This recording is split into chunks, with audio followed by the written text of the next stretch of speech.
un estudio más, o el último estudio de esta carta de Tito. Hoy vamos a hablar sobre el capítulo 3, versículo 3 al 15, en esta serie que hemos denominado Cartas Pastorales. Y el título es La nueva vida en Cristo.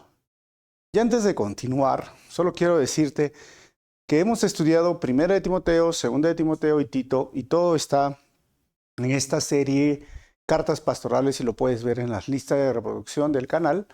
Y además puedes seguir disfrutando de muchos otros videos que nosotros tenemos.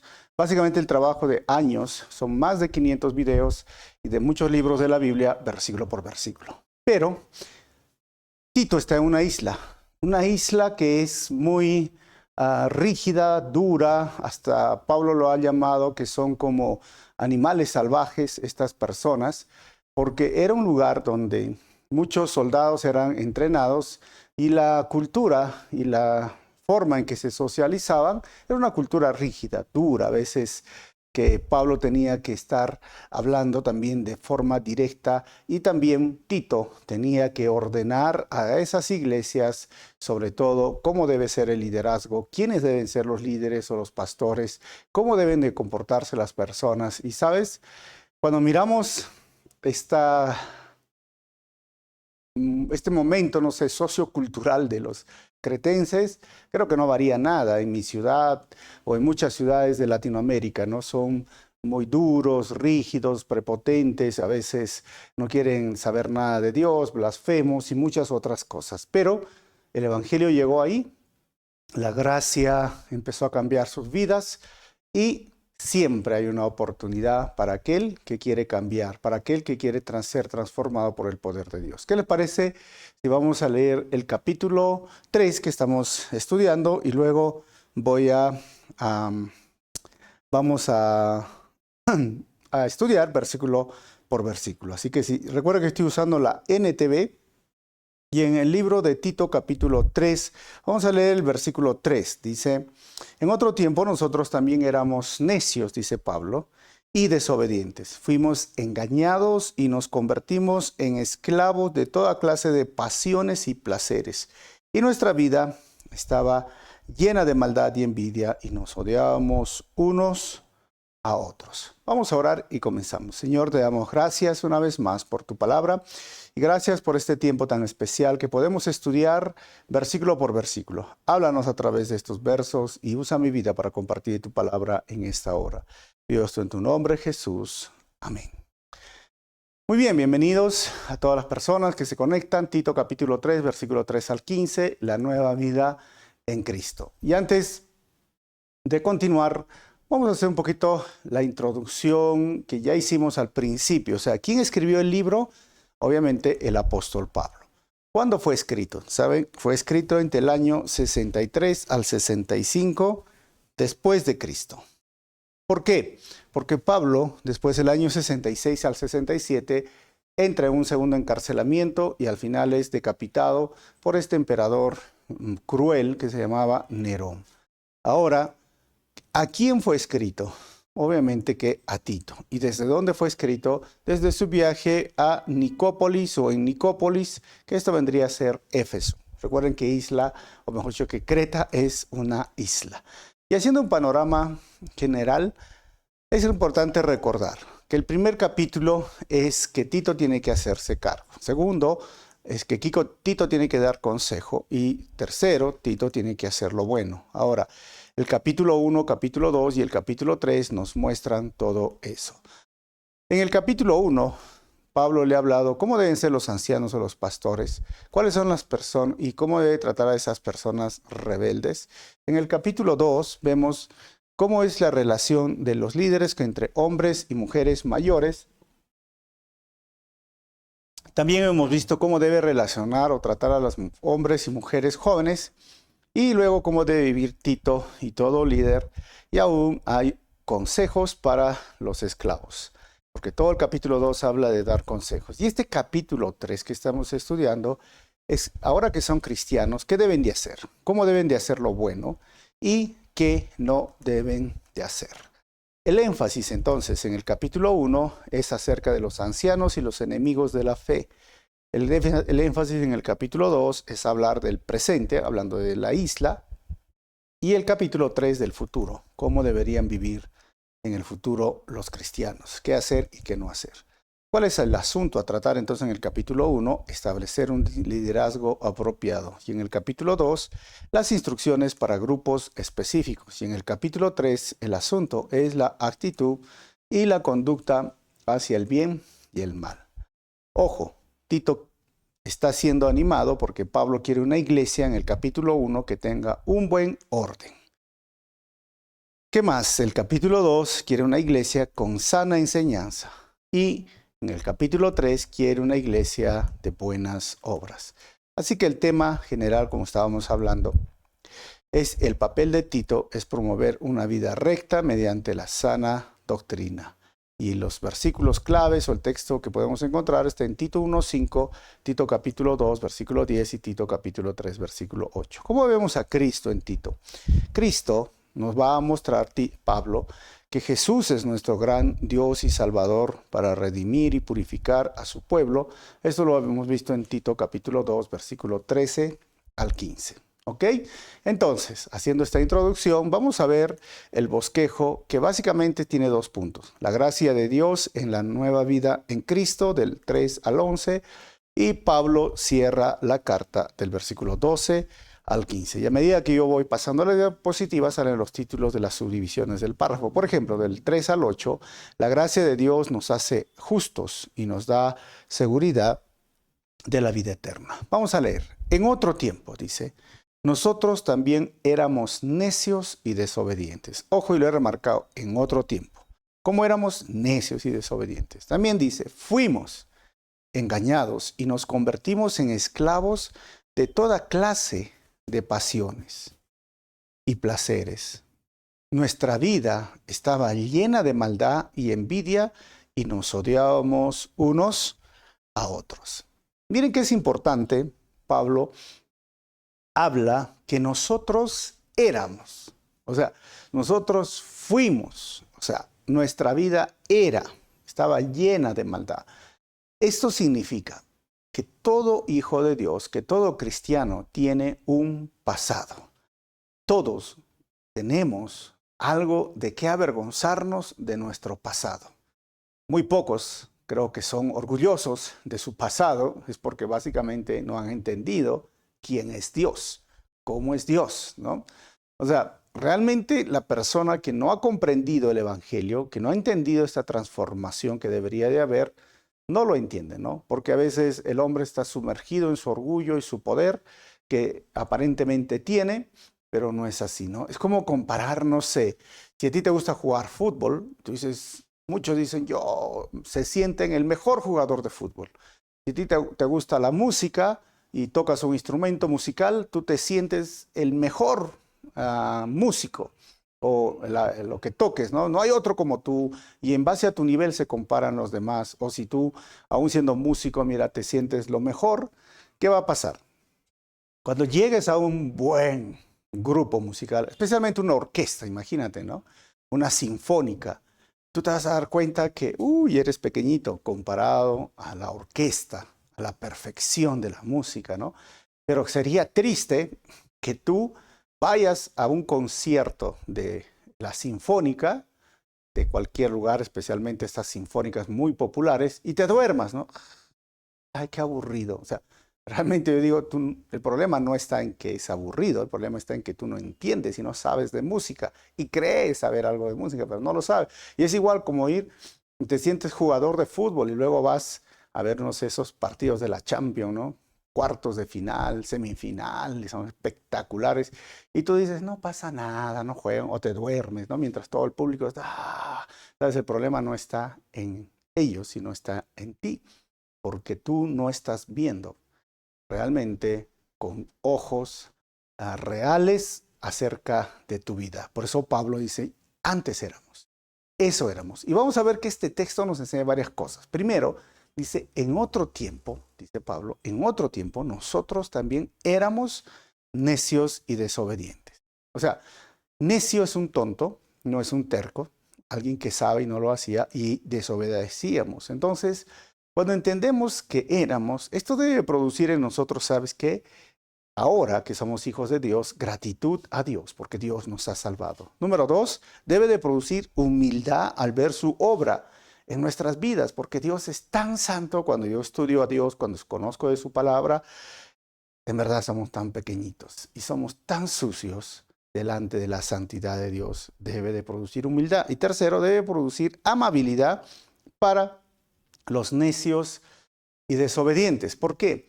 Porque también éramos necios y desobedientes, ¿no? O sea, amabilidad para el pecador. Y cuarto, debe de producir en nosotros fe en Dios que puede cambiar vidas que parecen difíciles. O sea, lo que éramos a lo que somos, si hay un cambio, si hay una transformación, debe de producir gratitud, humildad, amabilidad y fe, porque ahora ya no lo somos solo por la gracia y la misericordia. Y luego dice el texto, miren, es algo interesante, ¿no? Porque habla de que fuimos engañados y nos convertimos en esclavos de toda clase de pasiones y placeres. Y así vivíamos en el mundo, ¿no? Aunque el mundo dice, yo soy libre para vivir mi vida sexual, pero al final eres esclavo. Y la palabra que procede de pasiones y placeres es la palabra que conocemos el día de hoy como hedonismo, ¿no?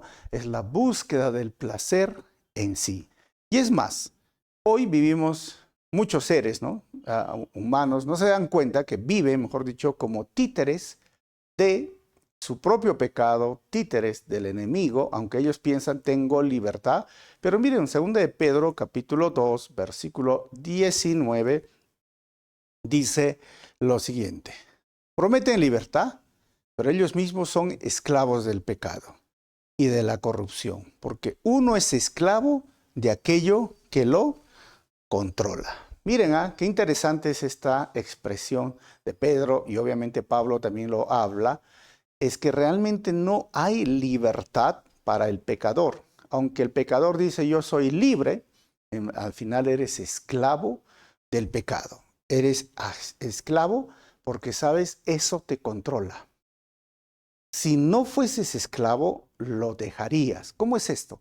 Yo soy libre para emborracharme, pero sabes, eres esclavo de la borrachera, eres esclavo del alcohol, porque si no, lo dejarías en cualquier momento. Y la única opción que tienes es tomar, es embriagarte. Pero la verdadera libertad es que cuando Cristo me liberta, yo tengo la opción y digo, no voy a tomar porque me hace mal, es pecado, daña mi relación con Dios. Entonces yo tengo la elección. ¿Qué significa? Me invitan mis amigos, me invitan en el trabajo, la gente se está embriagando y tú dices, no, es porque es mi verdadera libertad. En cambio, el esclavo hace simplemente aquello que lo controla, que es emborracharse, pecar. O sea, estoy dando un pequeño ejemplo, ¿no? O sea, y hoy el hedonismo es algo muy popular, aunque muchas personas no se den cuenta, especialmente la nueva generación no está entendiendo, buscan el placer. Y hoy día hay shopaholics, no sé si han escuchado esta expresión, adictos a la compra, adictos también a destapar cosas nuevas, quieren estar comprando por las redes sociales, quieren estar, miren, teniendo placer en sus videojuegos, en su diversión, y se olvidan realmente a veces que tienen familia, que tienen responsabilidades con Dios, que tienen responsabilidades con la sociedad, porque buscan el placer en sí. ¿Y qué hablar del placer sexual? Quieren vivir de esta forma simplemente porque quieren cruzar líneas y disfrutar, pero Pablo dice eso, fuimos engañados, porque al final ellos también siguen siendo esclavos de ese sistema que se llama el mundo, ese sistema pecaminoso, que lo único que hace es querer intentar tapar ese vacío en el corazón, queriendo compras, que como les dije, ¿no? Un nuevo celular, un nuevo electrónico, una nueva relación de pareja, no sé, nuevas máquinas para comprar videos o videojuegos, ¿no? De los gamers siempre me preguntan, mi pastor, ¿cómo? Quiero no sé, el 4, el 5, no sé en dónde están ahora, el 6, y gastan mucho dinero simplemente por el hecho de sentirse bien, de disfrutar y tener placer. Eso se llama hedonismo. Llegan a ser esclavos de aquello que los controla. Y si tú, mira, tu mente está enfocada en eso, tus palabras, tus amigos, tu tiempo, créeme, estás siendo esclavo de eso. nosotros deberíamos salir de esa situación, porque Pablo dice, antes fuimos, éramos, pero hoy ya no lo somos. Entonces, si el Espíritu Santo no ha producido cambios en tu vida, yo diría, es porque no conoces el poder del Espíritu Santo o no eres salvo. Porque Pablo dice, yo fuimos engañados. En otro tiempo éramos así, llenos de maldad, llenos de... O sea, nuestra vida pasada es pasada, pues. Todos son hechas nuevas. Pero si hoy, tú, siendo cristiano, sigues viviendo en la búsqueda del placer, el hedonismo, el placer del mundo, sigues viviendo en desobediencia a Dios, sigues siendo necio, sigues mostrando maldad. O sea, ¿y cómo lo hago? En tu mente, en tu manera de hablar, en tu manera de relacionarte con tu prójimo.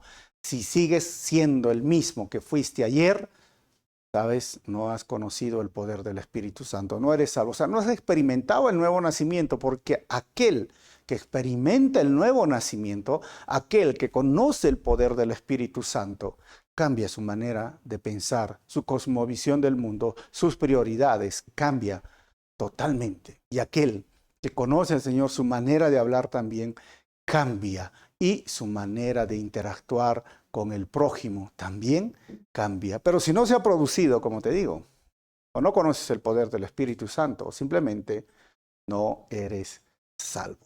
Versículo 4. Miren lo que dice Pablo. Sin embargo, dice Pablo, cuando Dios nuestro Dios, cuando Dios nuestro Salvador dio a conocer su bondad y amor. Y atención, porque ahí viene lo que pareciera un himno, ¿no? Cuando Dios nuestro Salvador, y miren, lo he remarcado esta palabra, Dios, pónganselo, inclusive si estás viéndolo, está de otro color, Dios. Y Pablo dice, nuestro Salvador dio a conocer su bondad y amor. Y el versículo 5 dice, Él nos salvó, no por las acciones justas que nosotros habíamos hecho, sino por su misericordia. Nos lavó, miren, Él nos salvó, quitando nuestros pecados y nos dio un nuevo nacimiento y vida nueva por medio del Espíritu Santo. O sea, ¿te das cuenta? Por medio, nos dio un nuevo nacimiento, nos dio una nueva vida por medio del Espíritu Santo. ¿Qué pasa, hermanos? ¿Y qué quiere decir aquí? ¿Sabes? Muchos de los religiosos buscan ser salvos por sus acciones justas, pero sin la misericordia de Dios que nos limpia del pecado y sin el nuevo nacimiento, nunca podríamos tener vida eterna. Estos versículos son un himno, son un credo, pero hablan de la pureza del Evangelio. O sea, la salvación es algo que comenzó en Dios y termina en Dios. Él es el que comenzó la buena obra y Él la irá perfeccionando. O sea, no hay mérito en lo que podamos hacer. No hay salvación a través de las obras de justicia o las obras buenas o las buenas acciones. Y hay que tener cuidado, porque eso digo, los religiosos buscan ser salvos por sus acciones justas. Y ten cuidado, porque puede ser que tú digas, mira, yo estoy yendo a la iglesia, mira, yo me he bautizado, mira, yo estoy dando mis ofrendas, mira, yo estoy cantando alabanzas en mi casa, por lo tanto, merezco ser salvo.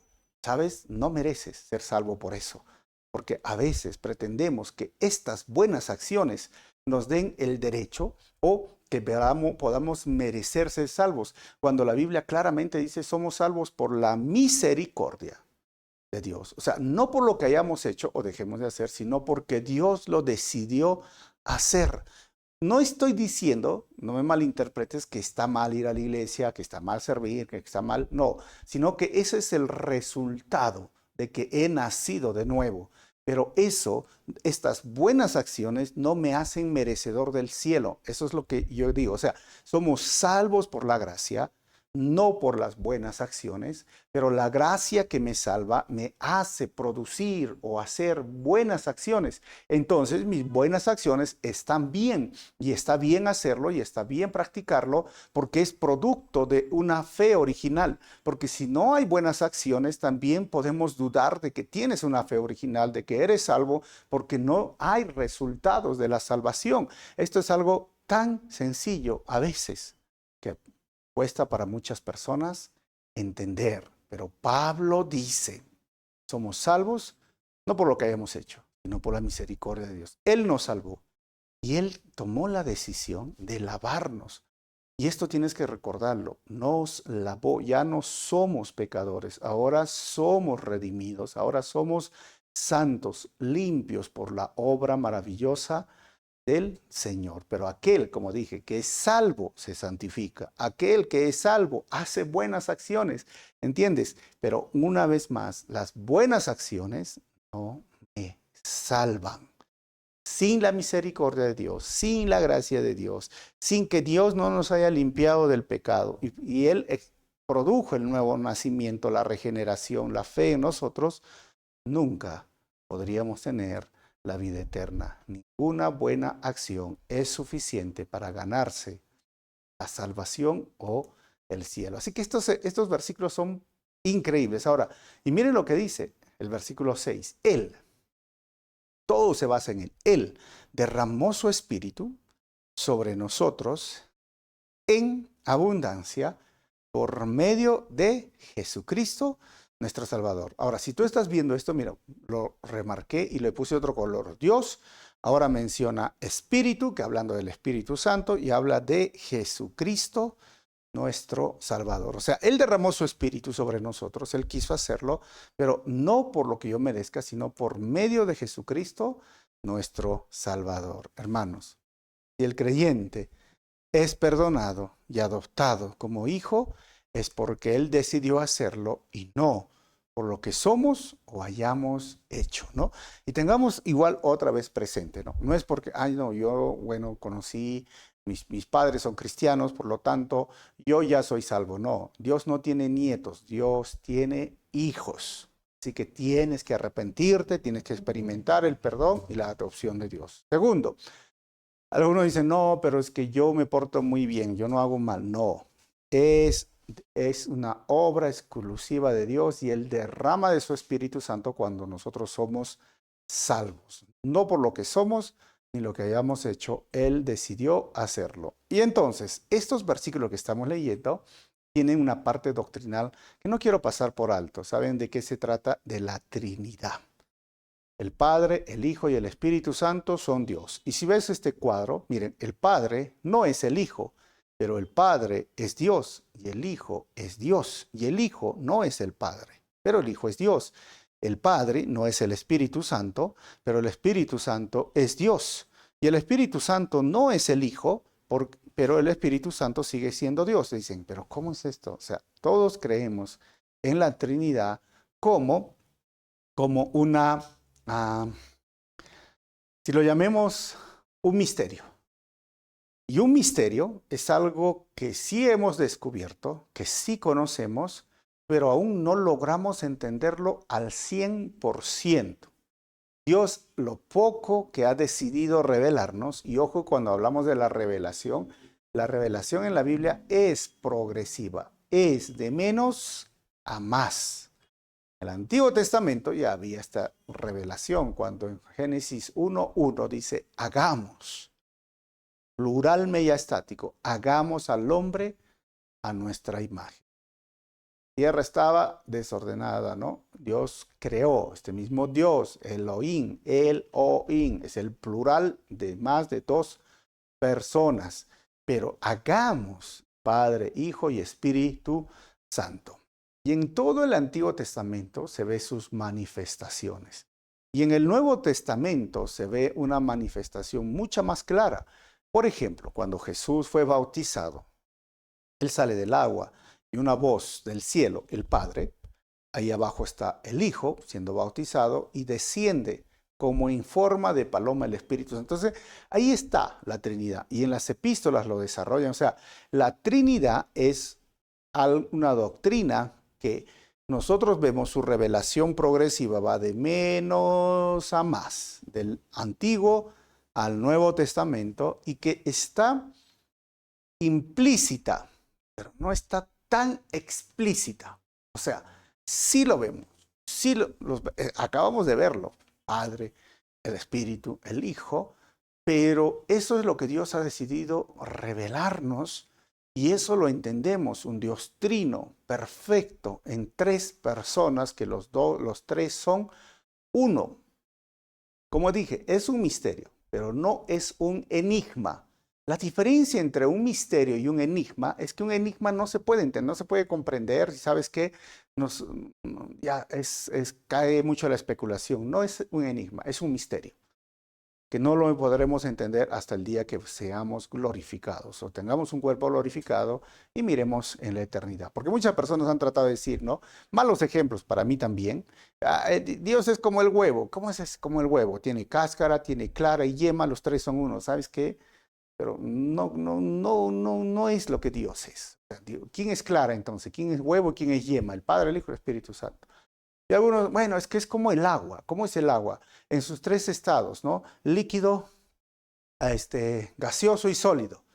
Y yo digo, pero ¿quién es el sólido? ¿Quién es el líquido? ¿Quién es el gaseoso? ¿No? El Padre, el Hijo, o sea, no tiene una base que nos puede ejemplificar, o estas analogías no nos van a ayudar a entender la Trinidad, porque el Padre, hermanos, es Dios, el Hijo es Dios y el Espíritu Santo es una trina que está en toda la Biblia. Pero miren, vamos a ver un poquito de la historia y ver lo que sucedió. Tertuliano utilizó por primera vez el término Trinidad. Ojo, la Trinidad no es una expresión bíblica. O sea, no lo encontramos en la Biblia, la palabra Trinidad, pero el concepto está presente en toda la Biblia. Pero, ¿sabes qué? La deidad de Jesús y la deidad del Espíritu Santo causaron muchos problemas a los primeros creyentes que eran monoteístas estrictos, porque decían, oye Jehová Israel, tu Dios uno es. Por ejemplo, Tertuliano, que era judío y todo esto, subordinó al Hijo al Padre, es decir, él dijo, el Hijo es menos que el Padre. Tertuliano, Orígenes, subordinó la esencia divina del Hijo y el Espíritu, diciendo que el Padre era más y el Hijo y el Espíritu eran menos. Ahora, en esencia. Voy a mencionar solo 4, ¿ya? Porque hay muchos. Eso se estudia en la patrística, en la parte de la historia de la iglesia. Arrio, por ejemplo. Ya Arrio fue otro extremo. Negó la deidad al Hijo y al Espíritu. Y este Arrio es el padre de los testigos de Jehová, o ahí se los conocía como los arrianos. Porque tú preguntas un testigo de Jehová y ellos dicen, no, Jesús no es Dios. Y cuarto, existía en ese tiempo lo que se llamaba el monarquianismo modalista. Obviamente había un modalismo, ¿no? Y el monarquianismo, que se juntaron, que creyó en una manifestación sucesiva de Dios, de lo cual es el padre de los unicitarios, ¿no? O de los unitarios, que les llaman también en Latinoamérica. Ustedes dirán, ¿de qué está hablando, pastor? Ya esto no estamos entendiendo. Miren, la época de la patrística, se llama la patrística porque eran los padres de la iglesia, a partir del siglo II hasta el siglo V, VI, el tema de discusión por siglos, ¿sabes cuál fue? La divinidad del Hijo y la divinidad del Espíritu Santo. Nadie negaba la divinidad del Padre, pero ¿cómo era? ¿Qué era? Este tema de la Trinidad fue ya cuestionado, discutido, hablado. Entonces surgieron personas que distorsionaron esta doctrina. Si vemos en las epístolas que se involucraron falsos maestros gnósticos, judaizantes, a partir del siglo II al siglo III entraron estos falsos maestros, negando la divinidad de Jesucristo y la divinidad del Espíritu Santo. Pero ellos, es curioso que a partir del año 1800 en adelante, vuelven a revivir. Uno, con los testigos de Jehová. Dos, con los unicitarios. Creo que todos conocemos en su gran mayoría lo que creen los testigos y piensan, dicen, Jesús no es Dios, porque tu hijo eres igual que tu padre, y sacan su lógica.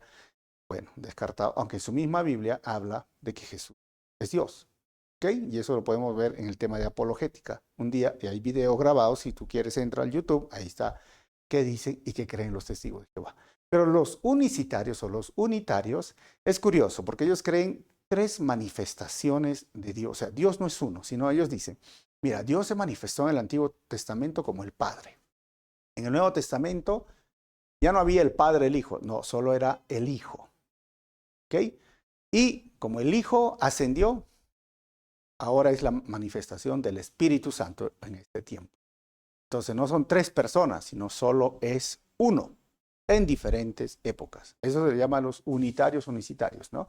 Entonces, tú dices, ¿cómo respondemos? Pues el bautismo de Jesús. Ahí está estos versículos. O sea, Dios habla, Pablo habla y dice, no hemos sido bautizados en el mismo poder, tenemos, ¿no?, un solo bautismo, pero un Padre, ¿no? Habla del Espíritu, habla del Hijo, en muchos otros versículos que hemos ido viendo en los estudios versículo por versículo. Pero ellos fueron los que dijeron, miren, vamos a ver un poquito más de la historia, ¿ya? ¿Por qué? Porque la Trinidad, como les dije, es una formulación histórica acerca de que ha sido desarrollada y sustentada por el material bíblico, que les dije que hay tantos versículos, y vamos a ver un poco, ¿no? Por ejemplo, la deidad de Jesús, total de Jesús, que es igual al Padre, fue afirmada ya en el año 325 después de Cristo por el Concilio de Nicea. Segundo, la personalidad total y la deidad del Espíritu Santo, igual a la del Padre y la del Hijo, fue afirmada por el Concilio de Constantinopla el año 381 después de Cristo. Y tercero, la doctrina de la Trinidad se encuentra, recuerden, expresado en su totalidad, en una obra que lo dijo San Agustín ya por los siguientes siglos, que se llama Da Trinite. De Trinite. Así que, como les dije, haciendo un pequeño resumen, porque esto es un tema grande, pero realmente aquí hay un misterio. Pero el Nuevo Testamento, recuerdan, informa, mejor dicho, el Nuevo Testamento afirma. ¿Qué es lo que afirma? Una esencia divina con tres personas eternas. Así que tenemos eso, un Dios, tres personas, no tres manifestaciones, tres personas que intervienen en la salvación, que intervienen en la santificación, que intervienen en la preservación de los salvos, en la seguridad de los salvos, que intervienen en cada situación. Los tres son uno. Como te dije, entendemos, lo comprendemos, lo asimilamos y los adoramos. ¿Ok? Y ojo, hermanos, claramente, mire, ahí está explícito. Padre, Hijo y Espíritu Santo, una vez más en estos versículos. Así que un poquito de doctrina y ahora vamos a seguir versículo 7, que nos dice Pablo ahora. Por su gracia, miren cómo lo dice Pablo, por su gracia, Él nos hizo justos a sus ojos y nos dio la seguridad de que vamos a heredar la vida eterna. Este versículo debería remarcarlo, ¿no? Porque por su gracia somos justos, nos hace seguros y vamos a heredar la vida eterna. Porque ahí va, miren, el tema otra vez, estas epístolas son doctrinales, pues, ¿no? ¿Somos salvos? O mejor dicho, ¿vamos a perder la salvación o no vamos a perder la salvación? Pablo dice, no, por su gracia, Dios te da la seguridad. O sea, nuestra salvación está segura en Cristo. ¿Y por qué? Porque Él fue el que lo empezó. Y Él lo irá perfeccionando el día en que nos va a llevar. O sea, es algo de Él, no es algo de nosotros. Pero ¿cómo sé que soy salvo? Pues cuando hay cambios en tu vida, en tu mente, ya te dije, en tus palabras y en tus acciones. ¿Cómo sé que soy salvo? A través de tus buenas acciones. ¿Cómo sé que soy salvo? Es que le amas al Señor, le sirves al Señor, lo adoras al Señor. Es tu vida, es el centro de tu vida. ¿Sabes? Es decir, aquel que es salvo por sus buenas acciones, tu salvación. Y si esto está siendo ratificado, está segura tu salvación. Yo no creo, mira, a mí me gusta esto, pero no me malinterpreten, ¿no? Pero no creo que dice, levanta tu mano y eres salvo. Es un inicio, pero no significa que ya eres salvo. O mira, repite una oración y ya eres salvo. Sí, es un inicio, pero ¿sabes? No significa que eres salvo. A no ser que estés en un estado, no sé, de una enfermedad terminal, a pocas horas de morir, como este ladrón en la cruz, ¿no?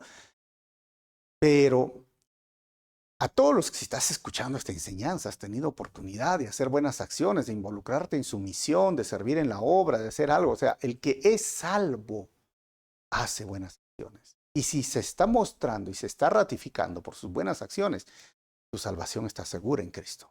Y es más, ¿por qué? Porque Dios te ha hecho justo.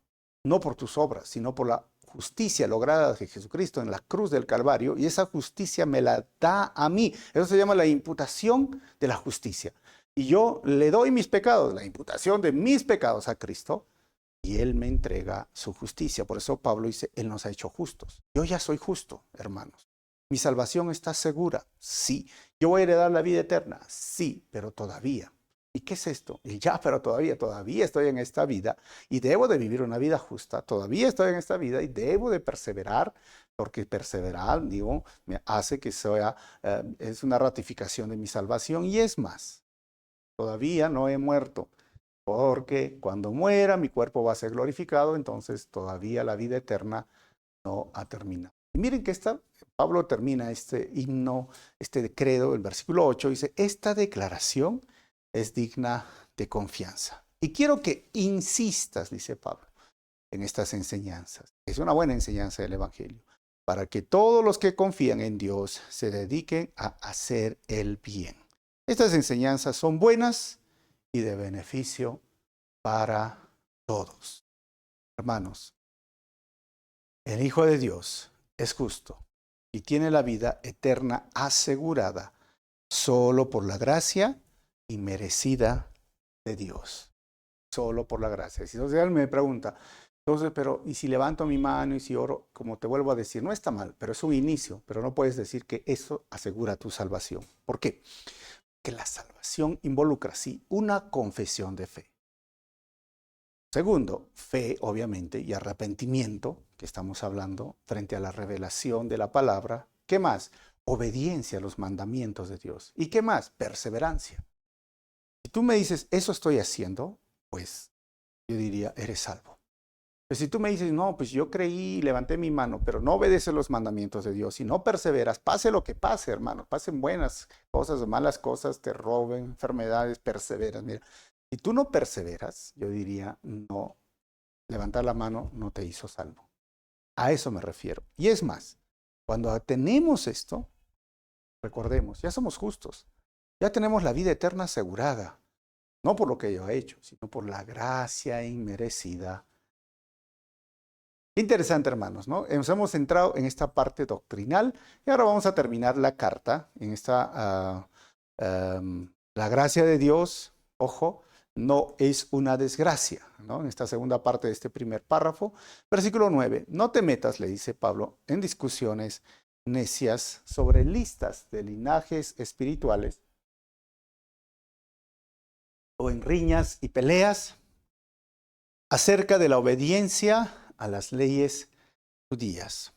Todo esto es inútil y una pérdida de tiempo. Ojo a linajes espirituales y en riñas o peleas acerca de la obediencia a leyes judías. Y el 10 dice, si entre ustedes hay individuos que causan divisiones, dales una primera y luego una segunda advertencia, y después de eso no tengas nada más que ver con ellos, pues personas como esas se han apartado de la verdad y sus propios pecados las condenan. O sea, Pablo dice, ¿no? Como dije, sí, estamos en la gracia y todo, pero la gracia tiene un límite, pues, ¿no? En el sentido de que también disciplina, también nos instruye, también nos corrige, porque no deberíamos de hacer de la gracia una desgracia donde simplemente hay un tipo de permisividad, de libertinaje y un desorden, porque algunos creen, ya una vez salvo, siempre salvo, y no importa si peco, no importa si desobedezco los mandamientos de Dios, no importa si no hago, mira, entonces Pablo dice, no es así. Y el tema más relevante en esta carta es que eran judaizantes y estos les gustaban las genealogías, la línea, el linaje, estaban preocupados en eso. Y Pablo dice, no discutas, dales una advertencia. ¿Sabes qué, hermano? No hagas, no hablamos de esto, no es nuestra doctrina, no es lo que creemos, no vemos en la Biblia. Bueno, no hacen caso a la segunda, disciplina. Y la disciplina se debe usar como una forma de ayudar, ¿no? Igual es ahora, ¿no? Hay judaizantes, hay personas que han venido a la iglesia, acá a nuestra iglesia, de muchas formas, ¿no? Oye, mira las fiestas, mira que esto, mira lo otro, y hemos tenido que ponerles también, como dice la Biblia, obviamente con bondad, con amor, misericordia, pero también con rectitud y con firmeza. O sea, no es la iglesia ni es el lugar para que tú hagas esto. La Biblia nos ordena, la Biblia nos manda, ¿no? Y ojo, tengan cuidado, porque los que están observando este linaje y genealogías, hoy se les llama raíces hebreas, que están en toda Latinoamérica. Y te dicen, ¿no? ¿Tú cómo te llamas? Yo me llamo, por ejemplo, Jorge. Ah, Jorge. Bueno, sabes, de repente tu nombre no es Jorge. A ver, déjame, ¿quién es tu papá? ¿Quién es tu mamá? ¿Quién es tu abuelo? Y empiezan a buscar, investigar, investigar. Ahora en el internet puedes buscar árboles genealógicos. Y luego, ¿sabes a dónde van a llegar? Que tú eres hebreo, que tienes sangre hebrea. Ah, sí. Y entonces te dice, ya no te vas a llamar Jorge, te vas a llamar Johan, no sé, ¿no? O Joshua. ¿Qué? Te cambian el nombre, hermano. Así que ten mucho cuidado porque hasta el día de hoy siguen existiendo y se están involucrando en las iglesias evangélicas. Pero ¿sabes qué, hermano? La disciplina, la disciplina también es un acto de gracia para el divisor y pecador. Eso lo dice Pablo. Terminamos, Pablo cierra la carta. Del 12 al 14, Pablo cierra la carta con recomendaciones para los nuevos cristianos. Versículo 12 nos dice, tengo pensado enviarte a Artemas o a Tíquico.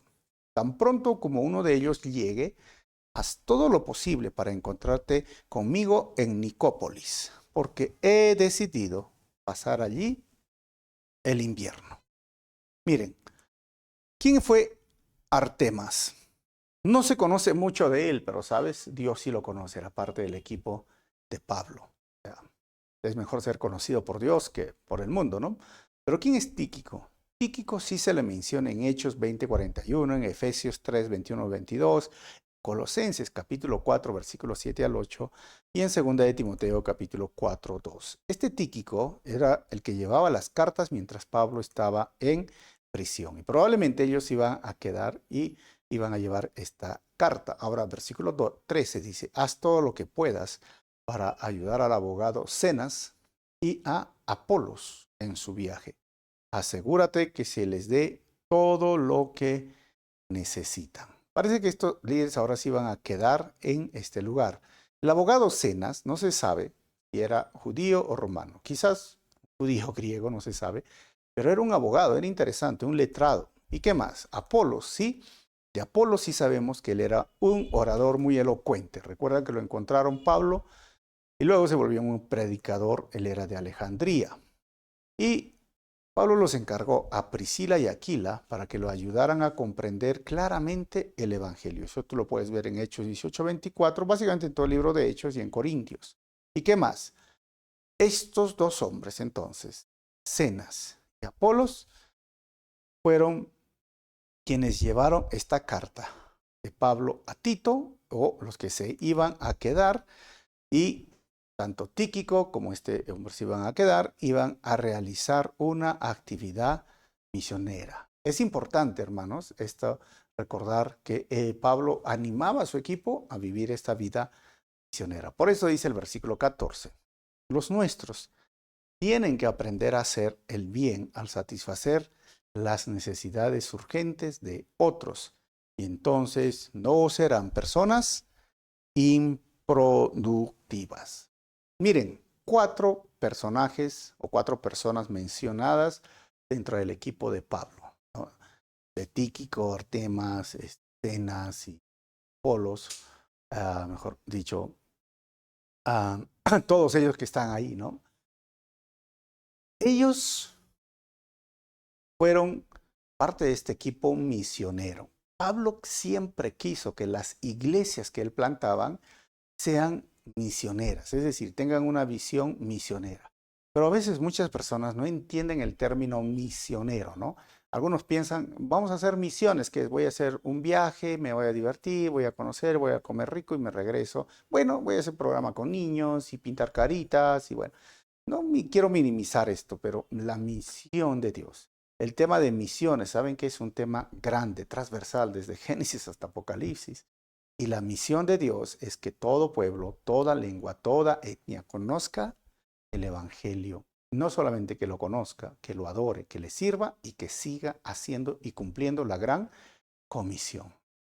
Lo triste es que hay casi, como les dije, ¿no? Son 2 Latinoaméricas, o sea, millones, casi ya estamos llegando a 3 billones, 3.000 millones de personas que no conocen el Evangelio. Es muy fácil hacerlo en tu propia lengua y está bien hacerlo, es fácil, no estoy diciendo que no, pero hay que hacer misiones transculturales donde no hablan tu idioma y a veces primero tienes que aprender el inglés y luego de aprender el inglés aprendes la lengua, es decir, tu tercera lengua recién va a ser la que vas a usar para compartir el Evangelio. ¿Qué más? Tienes que cambiar tu estilo de vida.